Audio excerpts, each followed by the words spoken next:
Hey everybody, welcome to another episode of ExoverseTV. I am Andrew, and I am here today with Derek, nice regular on the show.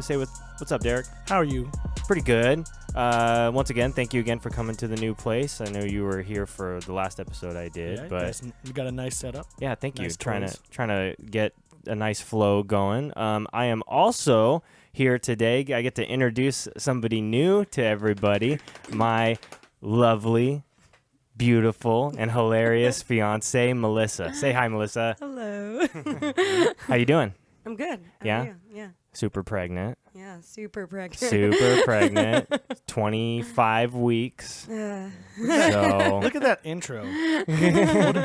Now I know what I need to do to step up to get that intro. yeah, you gotta get pregnant, bro. Get that glow on. Yeah. Tell me the time. Yeah, that's true. I kind of gave you kind of like a bunk fucking intro. The hilarious. Yeah, I was The actually, dedicated. I was actually kind of sitting here thinking, like, wow, he chose me over the fiance. Oh, He shit. went with me first, and then I realized, let's get this one out of the No, way. no. Save best for last. No, I'm just kidding. I fucked up. No, you up. did. You wouldn't have won either way. Nope. Yeah, it's true. Yeah. It's true. This is what I have to look forward to with a house full of girls anyways. Yes. Yeah. Yeah, so hey, so what's up everybody? So hey, guess what? So Game of Thrones is over, and I know that I introduced Exoverse TV to everybody as primarily it was basically just review episodes of all the season 8 episodes of Game of Thrones. The show's over, and I got to be able to figure out where I was going to take the podcast from here. We are also, I'd like to say, we're not exclusively sticking to things that are airing on HBO, but the next series that we decided to tackle this week was HBO's Barry. Melissa and I fell in love with it in season 1, So and season 2 was airing at the same time as Game of Thrones episodes were. So I was talking to Derek about it, and you fell in love with it instantly, You right? told me to go watch it. I did.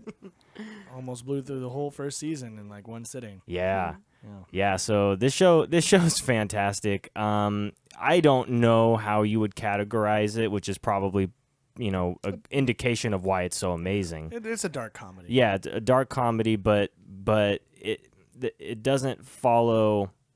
It doesn't even necessarily have to have any kind of joke at the end of any. You know what I'm saying? Like it's not even. I don't know. To me, it's got a little bit more leeway there. It's funny because the thought of this being a real thing is ridiculous. Yeah. The premise being Bill Hader plays a ex-Marine who I guess over time we eventually learned was maybe dishonorably discharged in some way or something like that. And when he's done with his time as a Marine, he gets recruited by an old family friend. Fuchs is his last name. I'm forgetting his first name right now. Monroe Fuchs. And this guy gets him gigs as a hitman, and he's very, very good at it. He's very, very good, very Born good killer. at killing. Yeah, and it seems to be maybe one of the only things that he's ever been good at.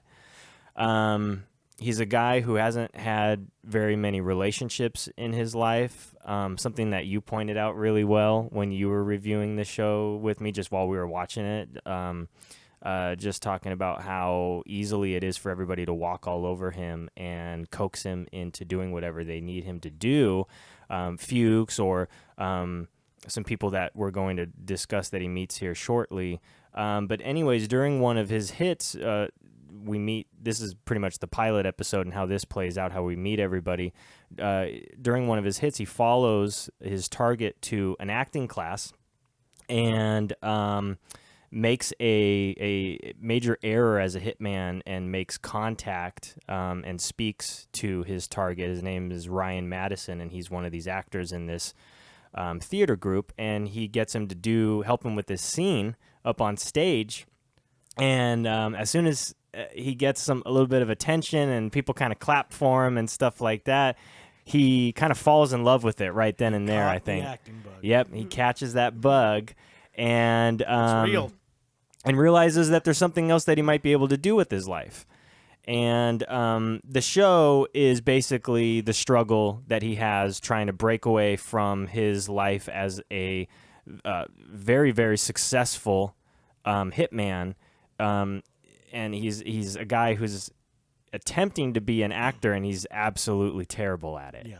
And Henry Winkler plays the acting teacher in this theater group, and it's fucking awesome that they got Henry Winkler to play the type of character that they did, because he's not like he's not any kind of like piece of shit or anything, but he's essentially the it's not what you would think of Henry when you think Henry Winkler. No, Yeah. it's essentially they're making fun of the washed up actor who goes to teach now. Yeah. And obviously makes things a little bit more like, I don't know, he's just a little over the top with his teaching and his styling. It's just, and everything's sort of like a shrine to himself kind of a thing. in It's a all sense, so that he can sort of talk about, oh, well, when I played this part, kind of a thing. he pulls up, everyone applauds him getting out of the car. And Yeah. Yeah, it's just So what we're doing today is we're here in the room. We're going to be talking about season 1 and 2 together. I'm probably not going to be releasing them right back to back, but season 2 just finished airing. The finale aired a couple weeks ago, and we know that they got renewed for season 3, which makes us really happy. So we thought it'd be really cool to go back, review season 1, then we'll do a season 2 recap, and then we'll just sort of try and give people some updates on Facebook or Twitter or stuff like that throughout the year or so that it takes them to put out season 3, and then of course we'll try and touch on it that way. By that point, I don't know exactly what the format of the show will be, if we'll be kind of discussing them weekly or what, but that's the plan at this point in time. So what I did was I printed up kind of just the Wikipedia information for Barry, got the episode synopsis here, so I'll sort of read through that so we can kind of go through the major beats of the episode so that you guys as listeners can actually have us legitimately review the episode for you, give you a bit of a rundown on what takes place. But for the most part, this is a real lighthearted one. We just really love this show. We don't have any major critiques or anything of this series. And if you haven't watched it yet, push pause on this. Yes, Yeah. please. Go watch and Please, come please, back. please, and then come back and just celebrate the show with us, because that is not what this is going to be. We're not critiquing this show. It's barely a review. This is just us finding an excuse to sit and nerd out about this for a little bit. Just over the pants hand stuff for HP. Yeah. Yep. So let's go ahead and dive right into it. Okay. So first, I'll just kind of go over real quick some of the major players. I mostly, right here, I actually only printed out guys that are in season 1 here. So Bill Hader, of course, plays Barry Berkman, the lead character. I said Stephen Root plays Monroe Fuchs, that guy that recruited him into the Hitman world. Sarah Goldberg plays Sally Reed, who is sort of a love interest and his girlfriend after a certain point. Spoiler alert. But like I said, we told you to pause this and go watch the show. It's your fault now. Yeah. So she's kind of the biggest female actress in the series. Yeah. And then we have Glenn Fleshler. He plays Goran Pazar. Which is sort of the leader of the Chechen mafia who employs Barry to take out a man who's been sleeping with his wife. That's what the pilot episode is really all about, and how you meet these characters. Anthony Carrigan, who pretty much, he's got to be like, aside from Bill Hader, he makes this show. He plays really NoHo Hank. I'll just go ahead and read off how he's described here, because this is going to be worded way better than I can do it. He plays an effusively positive member of the Chechen mafia and Goran's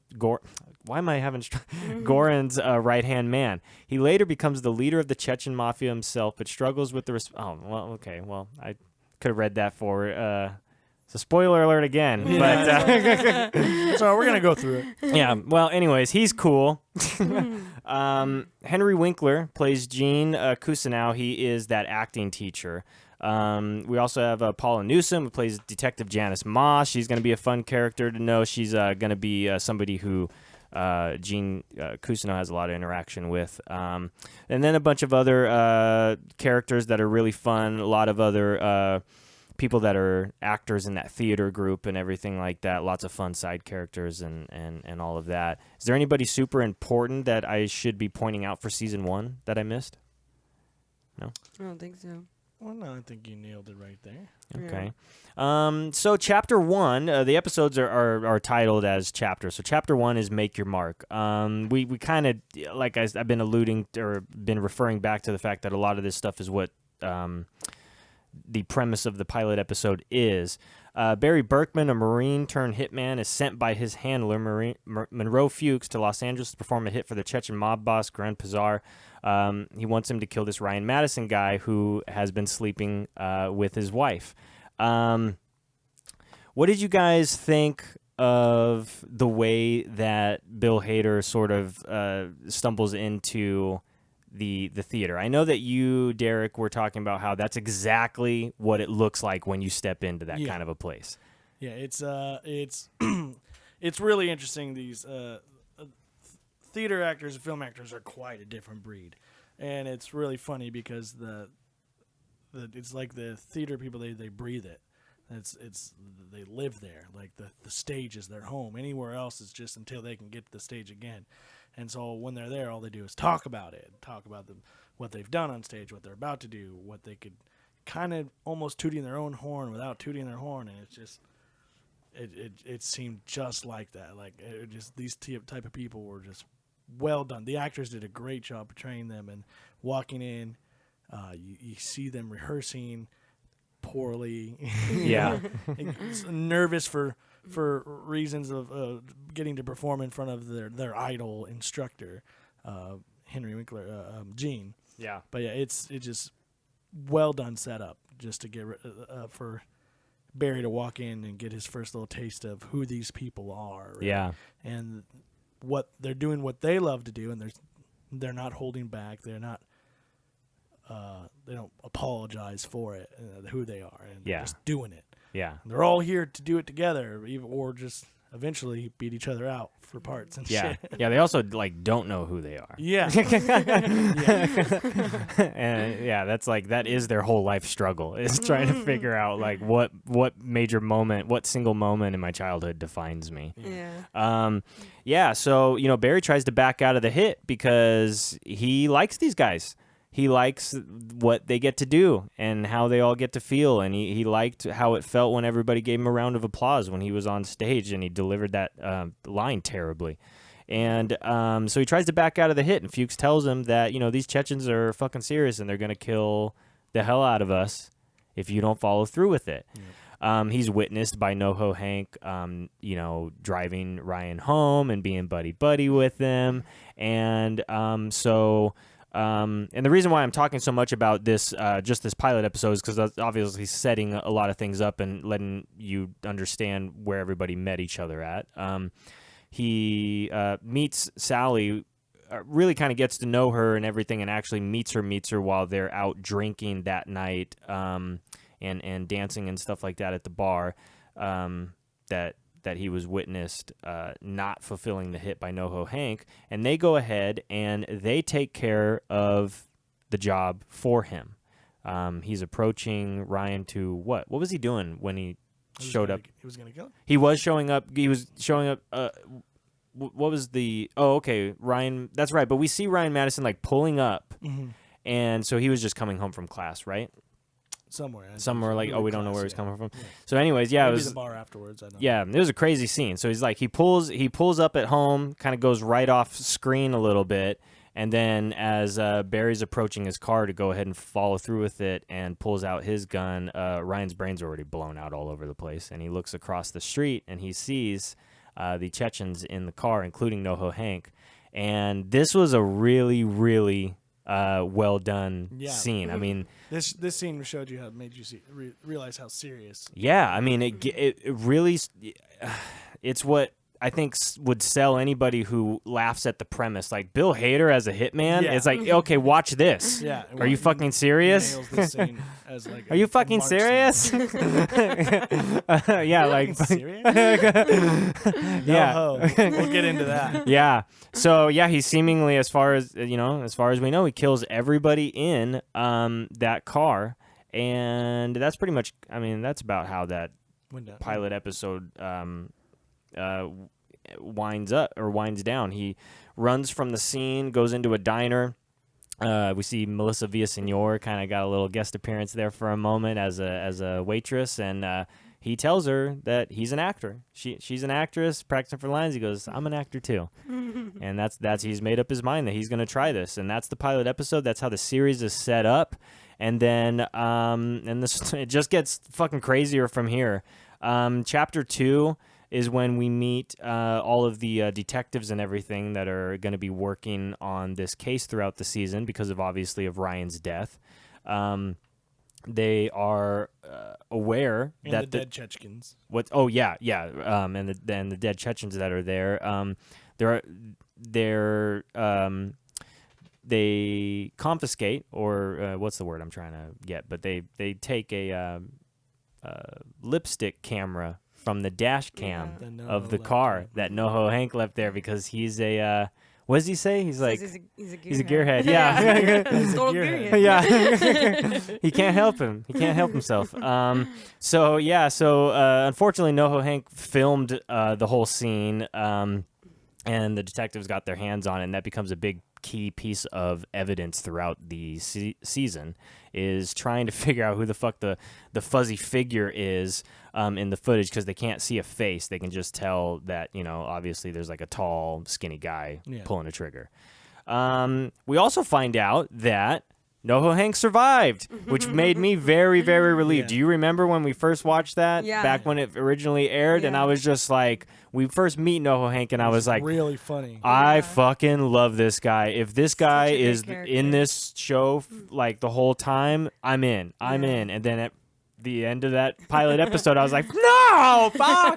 And then I was so relieved when the next one aired and he's back and safe and sound. And then I kind of knew, like, okay, that they know he's awesome too. Oh yeah. Was it in the first episode, I believe, when they kind of bring Barry in, it was like, hey, if you don't do this, we're gonna kill Fuchs. Yeah. Right? Was that episode? Was that episode 1, or am I jumping ahead? No, that's exactly what we're gonna do next. Yeah. Is they kidnap right here. It's Barry and Fuchs are kidnapped by the Chechens, and Fuchs is tortured for not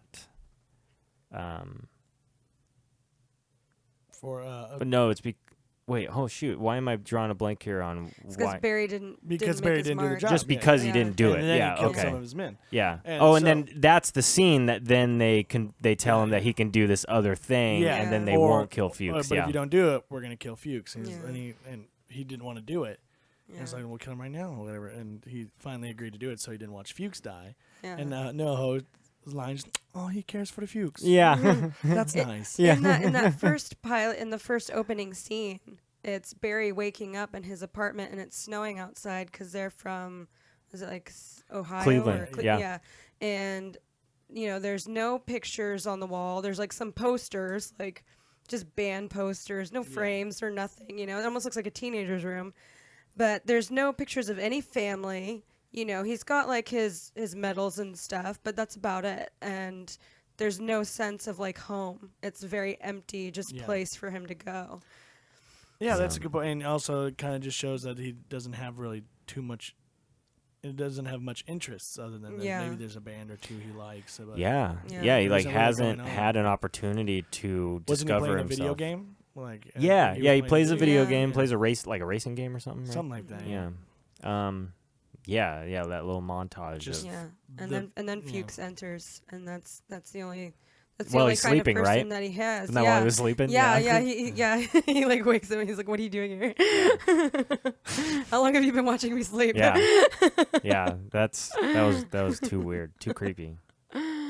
Fuchs isn't even Stephen Root's sneaky like excellent too. that. Oh, he's the Yeah. best. Yeah. I can't think of anybody that better suited for that. Yeah. That's the best guy to play that. He's excellent.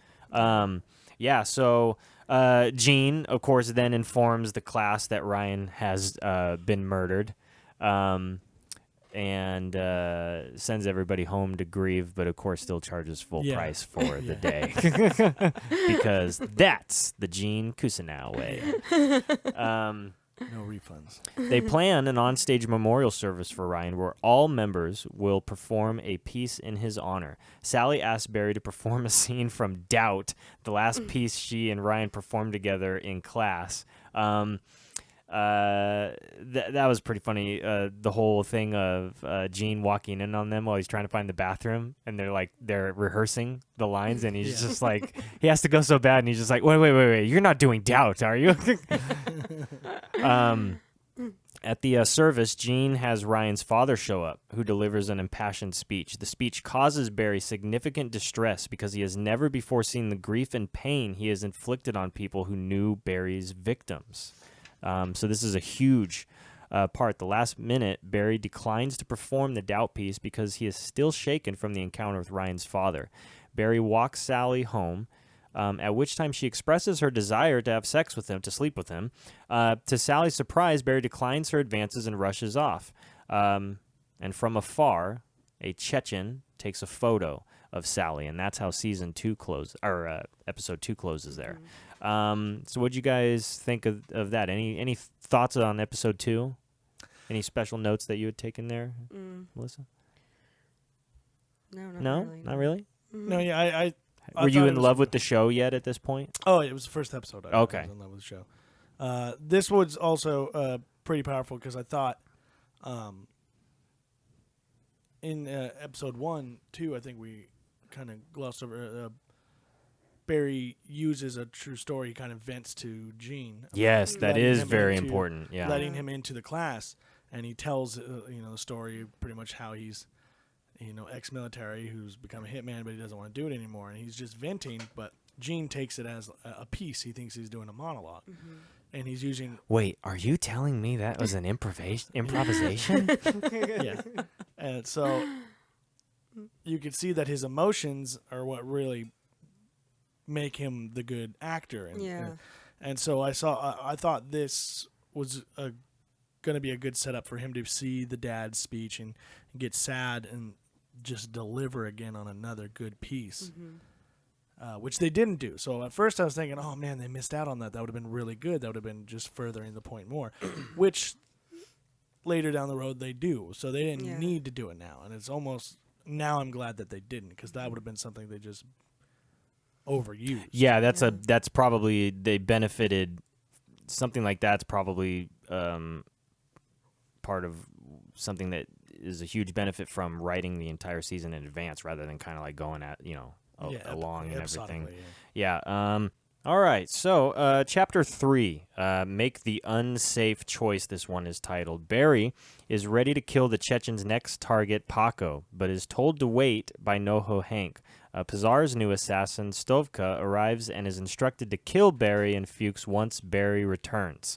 Fuchs attempts to talk Stovka out of killing him, and Stovka ends up killing himself instead. What'd you guys think of that whole sequence? That was just hilarious. Yeah, that really was. I felt like if Barry didn't get out of what he was doing, he was gonna end up like him, like Stovka.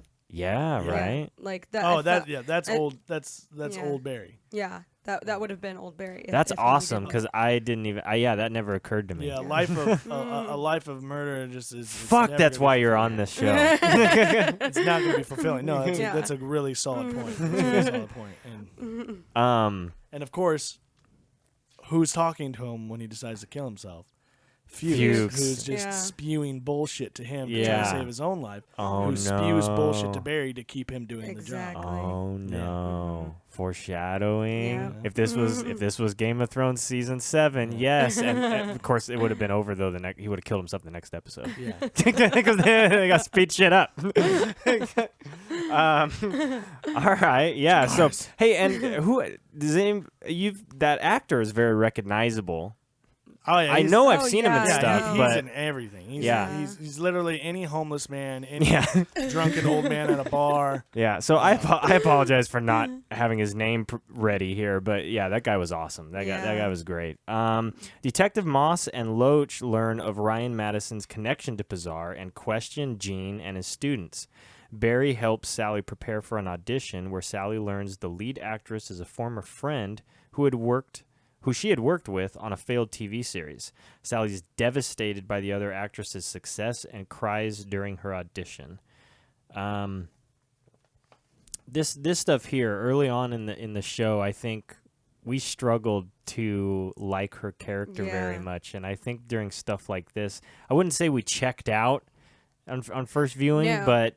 but I think we were just we weren't rooting for her yet. She's a great actress. Yeah. Someone that is very easy to not like. Yeah. She was like, her character is so vain and so into herself. Yeah. And she plays it so well. Larry Hankin was the guy that. played Oh, nice. Ah. Larry Hankin. Stovka. Great job, sir. Yeah. Thank you. Thank you for your portrayal. Barry prepares to take out Paco, but is interrupted by a phone call from Sally, who vents about her problems and begs him to come over. Barry misses his chance to kill Paco with a sniper rifle and is forced to break into his house later and strangle him to death. Barry then goes to... Oh, he does that immediately. That's right. That's what he does. I thought he left and he had to come back. Okay, so he has to decide to do it a dirty way then. He goes to Sally's house, where they sleep together, and Barry daydreams about a happy life with her, which becomes that's the first daydream sequence, Yeah. which later, pay attention to us mentioning these daydreaming sequence, because it becomes a really big deal by the end of the season here.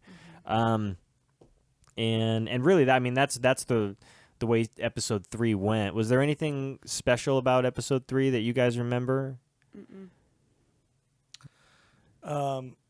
No, I mean it was just. Oh man, tongue tied.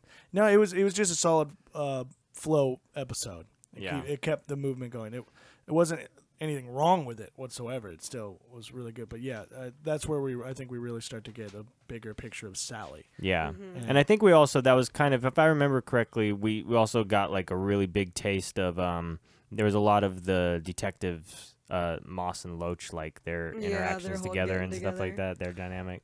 Yeah, and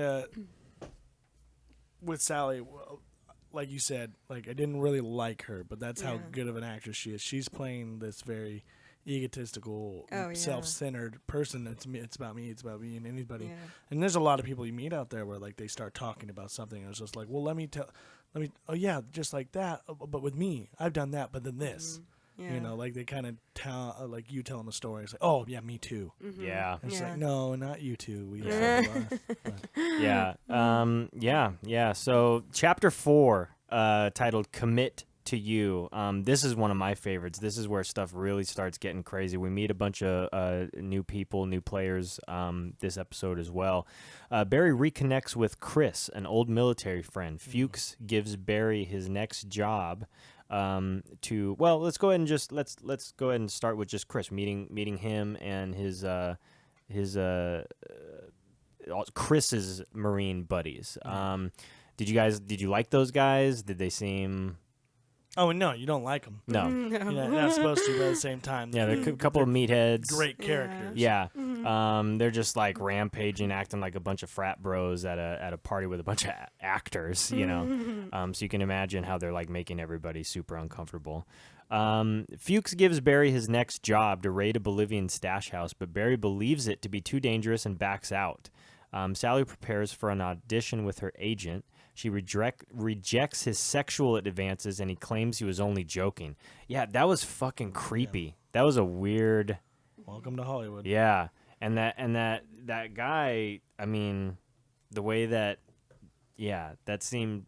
I liked how they threw that in there. Obviously, you don't like watching that, but I liked that they threw him going in I was only joking. Jeez, what are you talking about? But if it went that way, exactly. Yeah, that's what's so fucking dark about it. I'm only joking if I'm in the wrong. Yeah. At the audition, Sally is told by the casting assistant that her agent does not represent her and is sent home. Devastated, Sally cries in her car. Detective Moss meets with Jean at a restaurant expecting pertinent information about her case.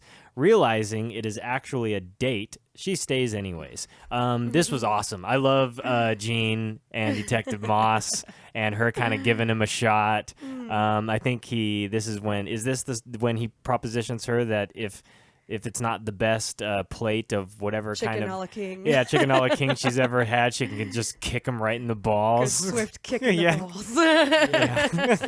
It's the way he delivers his lines is so awesome. I love when she like says too like that it wasn't the best, and he just kind of goes like, oh, and he just looks down at his crotch like, goodbye. There goes my nuts. So yeah, realizing it's actually a date, she stays anyway. Police techs manage to unlock the lipstick camera, revealing footage of a tall, unrecognizable figure who, unbeknownst to them, is Barry. At a party, Barry presents Sally with a new laptop as a gift, but she is offended by the gesture. Just a quick funny thing about that part of that episode. Alec Berg and Barry, when they were in the writer's room, they thought that was a genuinely nice gift, and they weren't writing the scene to go that way. And then all of the females in the room were like, that's creepy as fuck. And they were like, literally, Bill Hader and Alec Berg were like, what? Seriously? Like, that's too much? Yeah. Okay, well, all right. So then she doesn't like it then. And I like that instead of them changing like what he does, they just give Sally the reaction that the women had, Yeah. So that was really, Made really it real. cool. Yeah. Because I mean, that would have been me too, by the way. Like, you know what I mean? Yeah. Like, if I hadn't had relationships under my belt, like before I met you, that's Yeah. exactly what I would just be trying to do all the time to please you. Now, It's this just is like, Mother's Day is the hardest, man. A T-shirt one year, a pillow and blanket set the next. This year I went with like not expensive, but like a Star Wars diamond necklace. So I'm all over the goddamn ball. nice.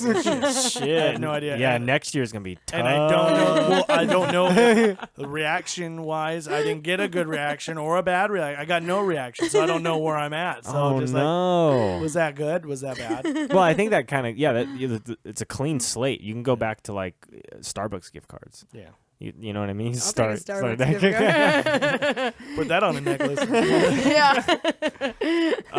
Barry invites Chris, who brings two other rowdy Marines, Vaughn and Taylor. Barry sees Sally flirting with another man and tells him to back off, angering Sally. Taylor finds Barry's intel on the stash house raid and tells Barry he wants in when they're leaving that party after they got kicked out. What'd you guys think of that episode? It was good because it really shows, like you said, he doesn't really have relationships, so he doesn't know how to go about it, and he's taking the word of these meatheads. He's like, oh, she's totally hitting on your chick. And he's like, well, she's not yours. Yeah. Like, and you shouldn't be getting all mad. And after a couple beers, you're going to listen to these dudes and overreact. And Yeah. it just goes to he doesn't have experience in this, so no relationships with other ones, so he doesn't really even know how to even move, where to navigate in this attempt of a relationship. So yeah. Yeah, they hook up, and he's like, okay, well, she's mine. Yeah. And, in real life, that's not how it always goes, unfortunately. And Yeah. he had to figure that out the hard way. One thing that I did make a note of was after he flips out on her and the guy that she's talking to, she says, do you even know what it feels like to have someone tell you what you are or who you are? And he says no at the time, but throughout the few episodes that have already passed, he's constantly told that he is a stone cold killer. Yeah. Like, that's all he is. That's the only thing he's good at. And it's like, no, like Barry knows that he has more potential, but he gets told constantly that this is all that he's good at. Yeah. And he really does. He does know what that feels like, but he didn't know anything different. Exactly. To know that he's in it. Yeah. And then also, even if he can relate to it, he can't really. express that to her? Exactly. You know, he couldn't Yeah. even come clean about what the hell, how he does know what she's talking about and stuff like that. So yeah, that's Can't Yeah. vent. it's just great. Yeah. It's just great character building and development. You know what I mean? Conflict It's and yeah. self-conflict and Yeah. Yeah, so chapter 5, titled Do Your Job. Sally suggests to Barry that they should take a break from each other, only to immediately discover they have been cast as scene partners in the Shakespeare showcase. So yeah, she's pissed at Barry for his behavior at the party. I ain't no thing. Yeah. Can't own me. Detective Moss returns to the acting class and re-interviews 3 men, including Barry, who could match the photo of the tall, unrecognizable figure from the lipstick camera. Barry provides an alibi with the help of Fuchs, who tells him to kill Taylor once the raid is done.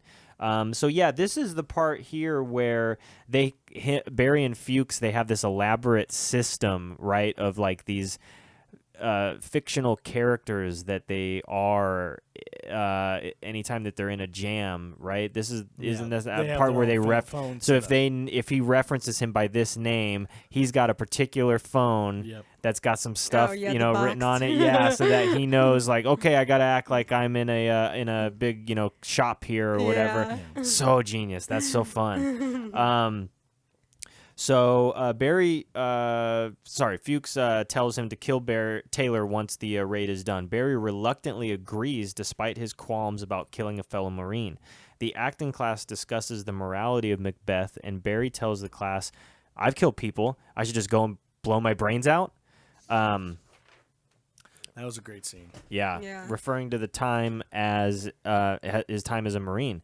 Gene replies, If you kill outside of war, you're a fucking psycho. Yeah. Then you're irredeemable. So yeah, the issue being like they're arguing whether it's okay to kill or not, and that makes you a monster and all that stuff. And obviously he's killed in the military, and so they don't realize what they're saying about him. Yeah. But at the same time, they don't realize what they're saying also accurate about him. Yeah. And so he's on his own moral dilemma, because you think he's about to come out about well, I've done it, I've killed. Oh, but yeah, he has killed in the military. Yeah. Yeah. So he's got that almost go-to for an excuse as to what he's doing now, but at the same time, to have this conversation, that is. Yeah. But at the same time, it does have a really good conversation. Like, these people that we train and pay to kill people, does that make them monsters because they've done it? Yeah. But then they go back to well, if you do it outside of war, then yeah. then you're a fucking psycho. I love that part. That night, Barry and Taylor successfully raid the stash house, killing several men, with Taylor doing most of the killing as well as saving Barry's life. The next morning, Barry meets with Fuchs, who is happy to see Barry alive. Taylor soon joins, revealing Barry did not follow Fuchs' advice.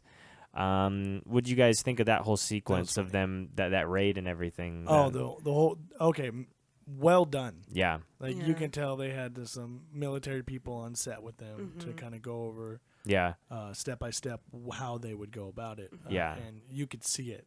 Yeah, they say in the after the episode thing that while they were getting training for that episode, that those guys doing the training kept referring to, this guy is I might be butchering what they said, but like, this is your brother. This is, you need to have each other's back or whatever. And they're like, they were hearing that and realizing like, yeah, that's what this is about, is, that that's exactly why he's going to ultimately decide that he Not to can't kill kill him. Yeah. And put a pin in that decision. I mean, it's important to pay attention to why he chose not to kill Taylor, who is more of sort of like a brute force. Not.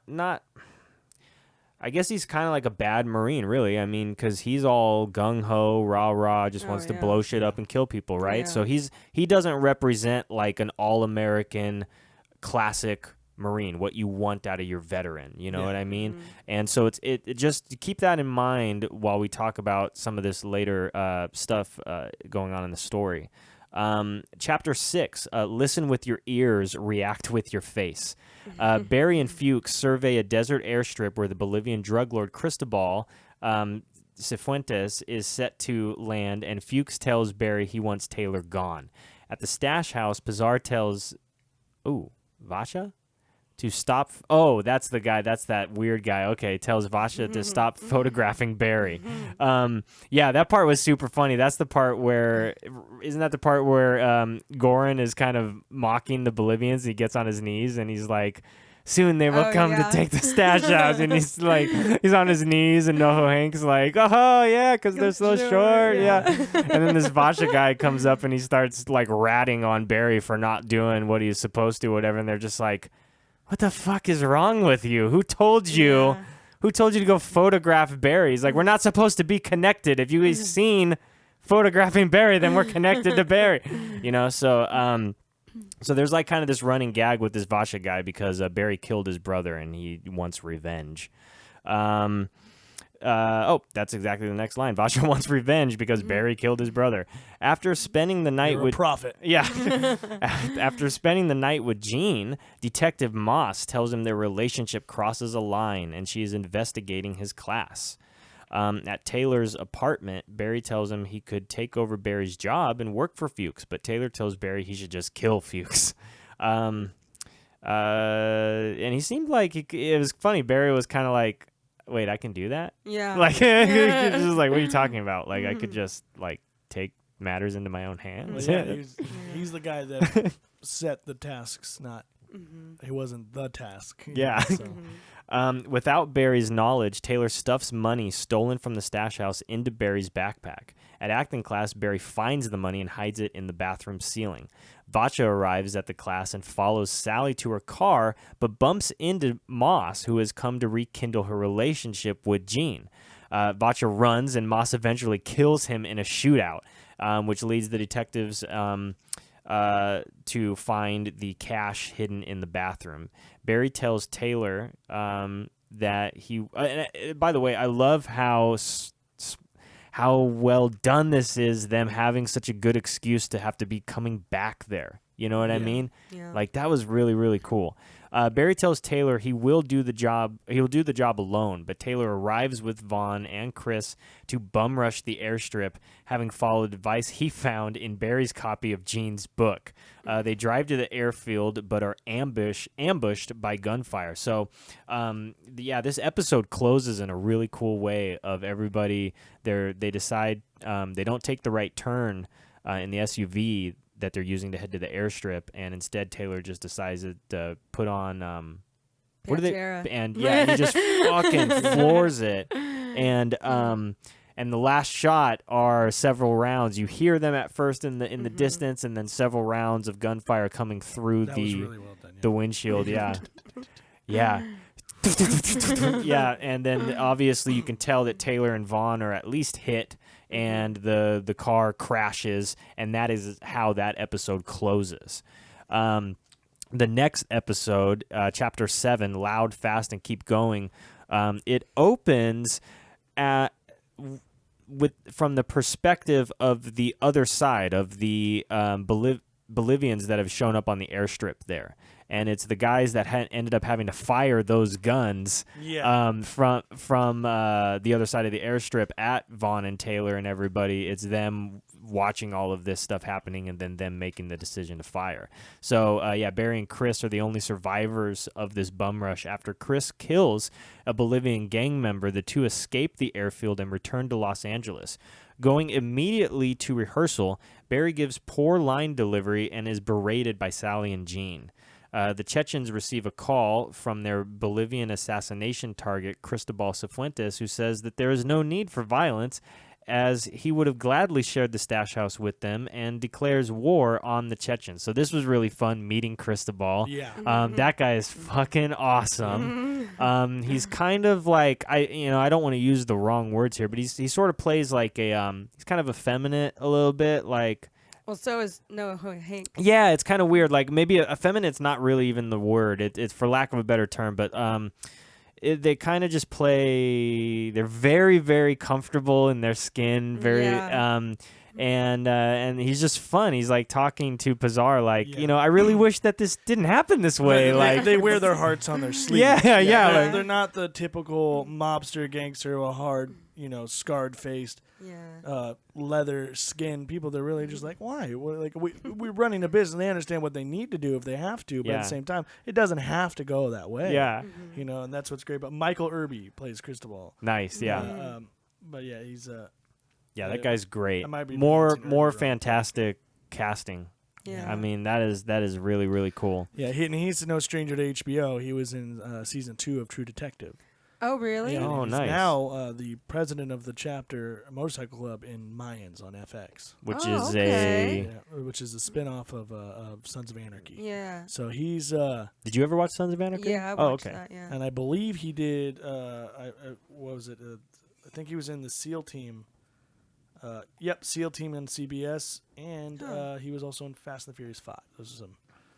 he's, Nice. It's a lot of stuff I have not seen because I was like, where else has he been? Because I haven't seen him before. But I only watched the first season of True Detective because that was awesome. Yeah. That first season was awesome. I'm almost done with the third, so it's pretty good. Oh, yeah? Yeah, that's one of those shows that's on my little list of stuff that I'm hoping to get to before the end of the year here. Go back to season 1 and Michael everything. Irby plays Cristobal amazingly. It just Yeah. is- Pizarro, furious with Fuchs and believing Barry dead. Oh yeah, that's what's fun is so Pizarro. He's so pissed at Fuchs because Cristobal is so likable. He's just like, Yeah. we have to kill Fuchs. Yeah. We fucked up. It's too good of a guy. And it's funny because Goron's really he's a good guy too. It seems like he's a family man. He's just about business. Like it's the old ways that have just spread down, to the young. Is like they're part of the family and the business, and he's obviously the tougher out of all of them. Yeah. But at the same time, there's still that, like he's wearing sweaters. And, Yeah. Yeah. And he's Those Bill terrified. Cosby He's sweaters. terrified of what his family thinks of him, and they have to do business in the garage because his daughters have a sleepover going on. Moss learns that there were Marines involved with the hit on the Bolivians at the airstrip and realizes that Barry is her mystery suspect, despite coincidental evidence that convinces the police otherwise. Chris, visibly shaken after the morning's events because he had to kill for the first time because he was just in, what did he say? He was just in logistics or, something like that. He was in logistics. Tells Barry that he intends to go to the police to clear his conscience. With no other options, Barry kills Chris and begins to suffer an emotional breakdown. This fucking scene, dudes. Yeah. Like, Chris Marquette. yeah. That's the actor's name. Yeah, he's. That's the actor's name, and Chris is also just his character's That name by happens, chance. Yeah. Oh my God. Like, so hard. great acting by on Chris's part. And yeah, I on the rewatch, I was on pins and needles. Like knowing what was about to happen, I was just like, fuck. Yeah, that was a huge moment in that show. I remember when that happened. Probably just running my hands through my hair and looking at you, just like, I can't believe this show. Like, Yeah. Him and Bill Hader, just the way that Bill Hader is able to act like that, like just him like yelling in the car, like, why did you say that? Like just going off and going like from like 0 to 100 like that. and then Chris realizing oh fuck. what I he just did. messed up. Yeah, what he Just just sealed said. his Yeah. Yeah. Sealed his fate. Oh my God. That Yeah. the tension in that scene is amazing. They deserve all the awards just for that. Yeah. alone. And then the time that Barry spent with him and his family out on like the little boardwalk. Yeah. And, started to make a connection, just a connection that people just have. Yeah. That Barry has never had. Yeah. And then having to deal with that and bringing that over to his acting class. Yeah. Leading into the next part here. Yeah, so arriving late to class, arriving late to the class Shakespeare night, Barry delivers his single line with such emotional intensity that the audience becomes captivated, and Sally gets a confidence boost, impressing an agent she had invited, and impressing everybody. I think at the end of that episode, Gene approaches them and is like, wants to give him all the accolades and say, you went to a place tonight, and then that's when Barry punches that, punches the glass or whatever. And he's like, okay, I see you're still in that place. I'm gonna leave you to your process. Fucking intense, and it's crazy how, and this is what I mean about this show being, a little bit better than just what I think could be conjured up in your mind when somebody calls something a dark comedy, because it got very, very dark, and then it got very, very funny because of the fact that everybody can't believe how well he just did, and what we know as an audience took for him to get there. He can't get there every time. So it surpasses that in all the right ways, So anyways, that was a huge episode. Kudos to Bill Hader on that scene, because I don't know what he did to get himself there in real life. Yeah. Just to get himself to get Barry to get there. Yeah. I don't even. That's some layers of an onion. Yeah. Only he should have to peel. No one should be able to assume what he was going through or try to pick at it, but beautifully done. Yeah. And I'm sorry, whatever happened to you to get you there. Yeah. But Jesus. Yeah. Okay, and then we have the season finale, Chapter 8, Know Your Truth. Barry takes his share of the money from Fuchs before assaulting him and telling him that he's done with his life of crime. Fuchs tells Pizarre that Barry is alive and should be killed, but Pizarre prepares to kill Fuchs instead. NoHo Hank alerts Barry, who promptly kills Pizarre and his entire gang and forces Fuchs out of Los Angeles. So, this scene was pretty crazy. So Pizarre, it's kind of a sort of a cliche, kind of a gag, but it was they do it in a fun way where Pizarre points the gun right at Fuchs's head, and you hear the gunshot, but it wasn't from that gun. It was from Barry's from outside of the garage. Yeah. And Goran's head is bleeding profusely, and his body's kind of just like swinging the gun around wildly as he's dying. And then Barry picks everybody else off and has effectively rescued Fuchs. Hank then takes over leadership of the Chechens and organizes with the Bolivians. Moss discovers Ryan's copy of Gene's book in Taylor's apartment, believing the two had teamed up to bait the Chechens and Bolivians into war. So that book that Taylor had gotten from Barry, that he had gotten the inspiration for to turn that raid into that stupid bum rush, that's what they're able to use to tie the two characters together, and solidifies their suspicion that this was all something that was between Ryan and these Marines, who are now all dead because they have now effectively eliminated Barry from the suspect pool.